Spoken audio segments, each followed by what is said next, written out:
Chapter 10, Good Reasons. The entire mouse community, as instructed by the most very honored head mouse, had gathered behind the wall of the castle ballroom.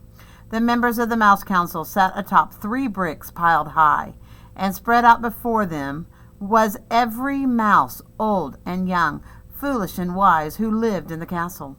They were all waiting for Despereaux. "Make way," said Furlough. "Here he is. I got him. Make way!" Furlough pushed through the crowd of mice. Despereaux clung to his brother's tail. "There he is," the mice whispered. "There he is. He's so small. They say he was born with his eyes open."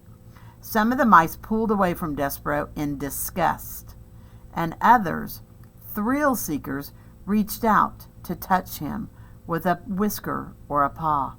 The princess put her finger on him. "They say he sat at the foot of the king."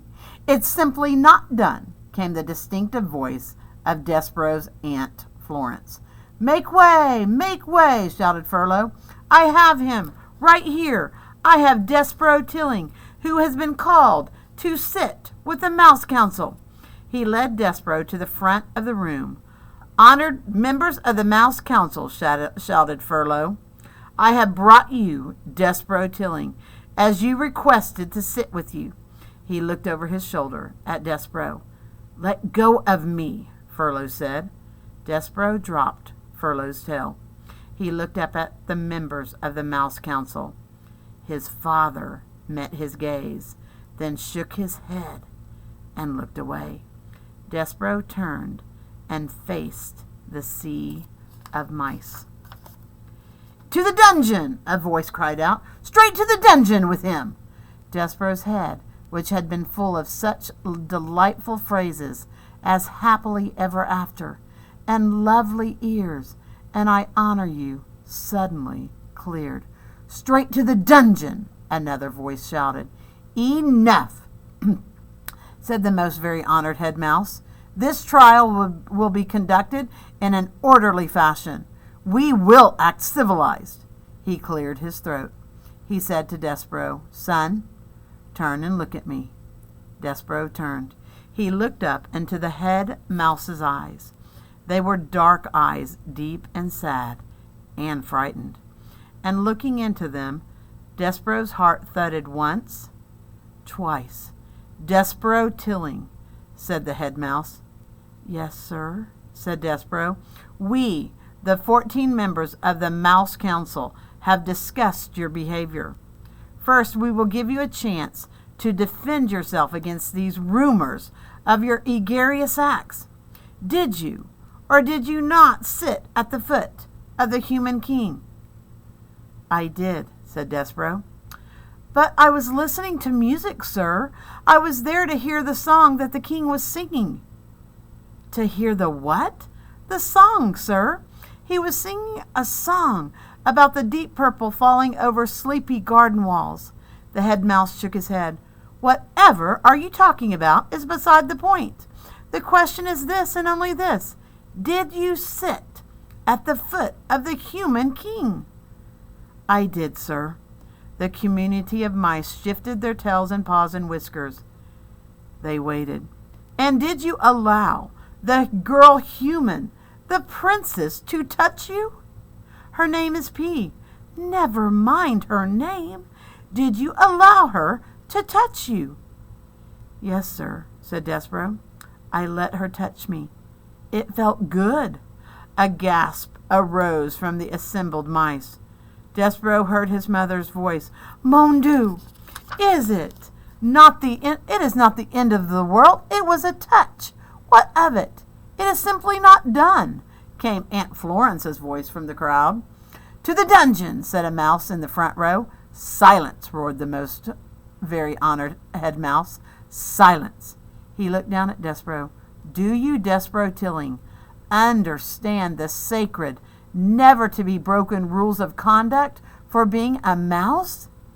"Yes, sir," said Despereaux. "I guess so, but did you break them?" "Yes, sir," said Despereaux. He raised his voice. "But I broke the rules for good reasons. Because of music and because of love." Love? Shouted the head mouse. Oh, cripey, said Furlough. Here we go. I love her, sir, said Despereaux. We are not here to talk about love.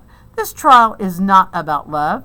This trial is about you being a mouse, shouted the most very honored head mouse from high atop the bricks, and not acting like one. Yes, sir, said Despereaux. I know. No, I don't think you do know. And because you do not deny the charges, you must be punished. You are being sent to the ancient castle mouse.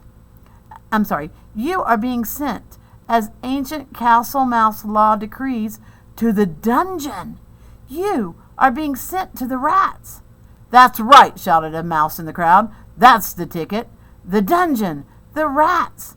Despereaux's small heart sank all the way to the tip of his tail. There would be no light in the dungeon, no stained glass windows, no library, and no books. There would be no Princess P. But first, said the most very honored head mouse, we will give you the chance to renounce your actions. We will allow you to go to the dungeon with a pure heart. Renounce?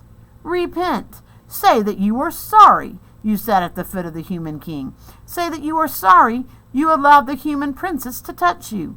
Say that you regret these actions. Despereaux felt hot, and then cold, and then hot again.